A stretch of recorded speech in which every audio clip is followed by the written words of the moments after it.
Hello everyone and welcome to The Vortex, where lies and falsehoods are trapped and exposed. I'm Michael Vorse. Every now and then you come across a poll that makes your eyes widen and you yell out loud, "Really?" Well, here's one such statistic from a poll. 35%, 1/3 of all Americans believe there are more homosexuals in the United States than there are Catholics. Yeah, you heard right. More homosexuals than Catholics. First, the numbers and the correct information. Most estimates place the percentage of homosexuals in the general population at around 2%. In a country of 310 million, like America is, that would mean roughly 6 million homosexuals.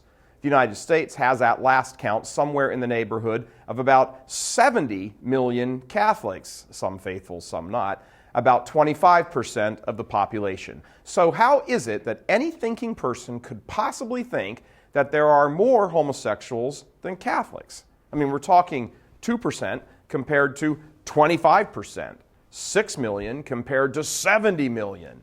And remember, 1/3, 1 out of every 3 Americans believes this, according to the Gallup polling agency. Well, one very likely possibility is the frequency with which the American media crams homosexuality down the throats of anyone who breathes. When you pound the drum loud enough and long enough and continually present something as normal, which is not normal, more and more people simply get used to it, become numb to it, and eventually start to believe it.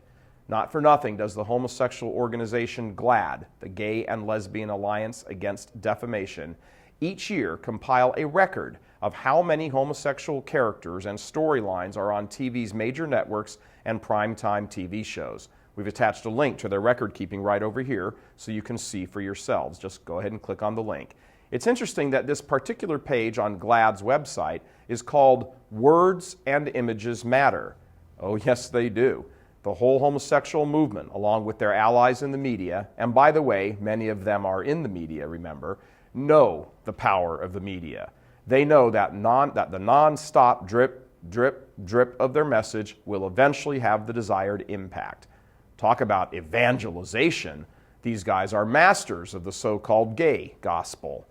If you go to the website /blog of a homosexual writer by the name of Daniel Villarreal, he flat out admits that, and these are his words, this is a quote, his words now, not ours, the younger generation doesn't fear homosexuality as much because they're exposed to fags on TV, online, and at school. And I don't know a single lesbian, gay, bisexual, or transgender person who wants that to stop, end quote. No, I'm sure he doesn't. So let's see.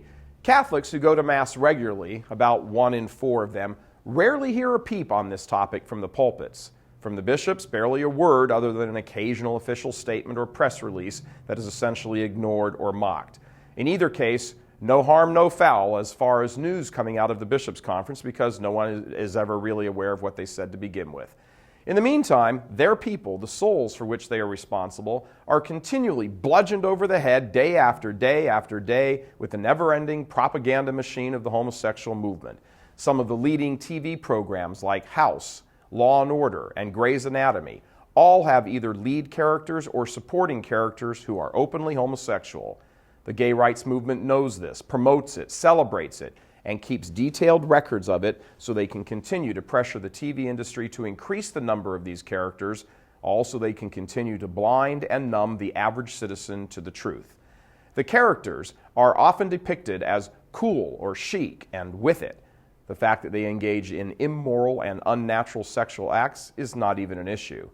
How can any leader in the church reasonably expect that after tens of thousands of impressions made upon the minds of the faithful, that those who are only minimally, at best, schooled in the faith and never hear a word to the contrary about this social rot, how can you really expect they're going to remain faithful?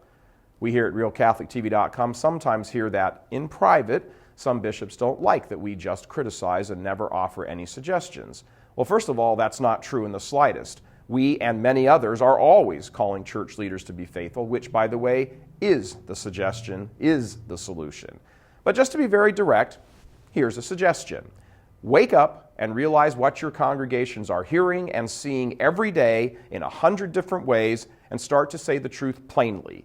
Order your priests to tell the truth, and if they don't, or they refuse, or they have a pastoral problem with it, then do what so many of you have done to the good faithful priests and banish them to the parish in the middle of nowhere, where there are more cows than Catholics. To not respond to this homosexual juggernaut, or barely make a mention of it, except for a newspaper article once in a blue moon, is not right. In fact, it is a total abdication of your duties, and you are responsible for teaching and guiding the flock.